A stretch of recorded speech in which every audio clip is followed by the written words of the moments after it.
मनसेनं पुन्हा एकदा मराठीचा मुद्दा हाती घेतलाय। राज ठाकरेंच्या आदेशानंतर मनसैनिकांनी बँकांमधील व्यवहार मराठीत होत आहेत का हे तपासायला सुरुवात केली आहे। काही ठिकाणी मराठीला विरोध करणाऱ्या बँक कर्मचाऱ्यांना मनसेनं हिसकाई दाखवलाय। मात्र मनसेच्या आंदोलनाचा राज्यातील बँक कर्मचाऱ्यांनी धसका घेतला आणि त्यामुळे बँकांमधल्या कर्मचाऱ्यांची घाबरगुंडी उडाली आहे। बँक कर्मचाऱ्यांनी थेट मुख्यमंत्र्यांकडे सुरक्षेची मागणी केली आहे। बघूया।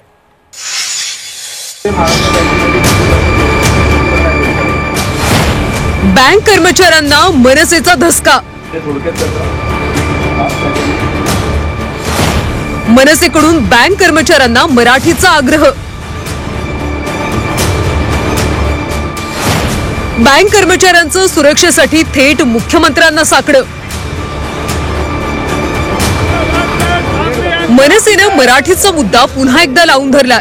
राज्यभरात मनसे पदाधिकाऱ्यांनी बँकांमध्ये भेटी देत मराठीसाठी आक्रमक भूमिका घेतल्याचं पाहायला मिळालं। काही मुजोर बँक कर्मचाऱ्यांना मनसे स्टाईल हिसकाही दाखवला। मनसेच्या आंदोलनाचा बँक कर्मचाऱ्यांनी आता धसका घेतलाय।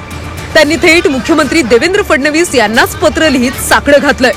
मारहाण केली जाते असा आरोप करत सुरक्षा द्यावी अशी मागणी त्यांनी केली आहे। सध्या महाराष्ट्र राज्यात चालू असलेल्या महाराष्ट्र नवनिर्माण सेनेचे आंदोलन, मराठी भाषेची सक्ती यावरून विविध बँकातील आणि पर्टिक्युलरली बँक ऑफ महाराष्ट्रमध्ये काही शाखांमध्ये गेल्या 3-4 दिवसात काही समाजकंटकांनी बँक शाखेमध्ये घुसून शाखाधिकाऱ्यांना मारहाण व सरकारी मालमत्तेचं नुकसान केलेलं आहे।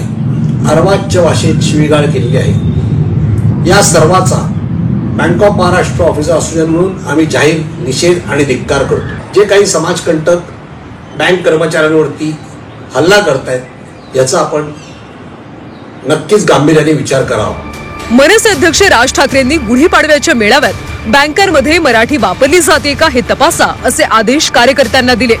त्यानंतर राज्यभरातले मनसैनिक आक्रमक झाले। अनेक ठिकाणी तर बँकांमधले हिंदीतले बॅनर मनसेनं उतरवले, तर मुजोरी करणाऱ्या बँक कर्मचाऱ्यांना मनसे स्टाईल धडाही शिकवलाय। नुकतीच नवी मुंबईच्या मनसेच्या शिष्टमंडळानं जुईनगर स्टेट बँकेत धडक दिली।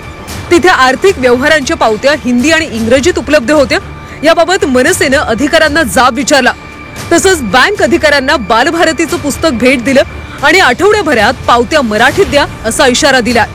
सगळे अर्ज असतील, नवीन अकाउंट काढण्यापासून ते चेक पर्यंत हे सगळे जे अर्ज आहेत ते फक्त हिंदी आणि इंग्रजीत आहे। आज आम्ही त्यांना निवेदन दिले, आठवड्याभराची मुदत दिली, सोबतच उजळणीचं पुस्तक दिलेलं आहे। आपल्या प्राथमिक शिक्षणाचा पहिला टप्पा असताना आपल्याला हे उजळणीचं पुस्तक होतं, ज्याच्यामध्ये मराठी आकडेवारी आहे, ज्याच्यामध्ये क ख ग घ ज्ञ पर्यंतच्या गोष्टी आहेत, बीजगणित आहे, गणित आहे, याची आठवण आज आम्ही दिलेली आहे। दुर्दैव आहे की आतमध्ये प्रवेश केल्यानंतरचे सगळे बोर्ड हे फक्त इंग्रजी किंवा हिंदी भाषेत आहे। आम्ही विनंती केली आहे, जर या विनंतीला मान नाही दिला तर आठवड्याभरानंतर मनसे स्टाईल नक्की इथे या ब्रांचमध्ये आंदोलन होईल। तर मनसे विरोधात गुणरत्न सदावर्ते आक्रमक झाले। सदावर्ते मुंबई पोलीस आयुक्तांना भेटत राज ठाकरेंच्या विरोधात त्यांनी तक्रार दाखल केली आहे। संविधान संरक्षणाकरिता, संविधानिक हक्काच्या संरक्षणाकरिता राज ठाकरे सारख्या राजकीय धूळ उडवणाऱ्या व्यक्तीच्या संघटनेने जे काही महाराष्ट्राला वेठीस धरायचं चालवलंय, स्टॉप दॅट, फुल स्टॉप। मनसेच्या स्थापनेपासून अनेक वर्ष मनसेनं मराठीचा मुद्दा आक्रमकपणे मांडलाय। मराठीचा मुद्दा, टोल विरोधातली आंदोलनं, त्यानंतर हिंदुत्वाचा मुद्दा आणि आता पुन्हा मराठीचा मुद्दा मनसे आक्रमकपणे मांडताना दिसते। आगामी महापालिका निवडणुकीच्या पार्श्वभूमीवर मनसे मराठीच्या मुद्द्यावर आक्रमक झाल्याचं पाहायला मिळतं।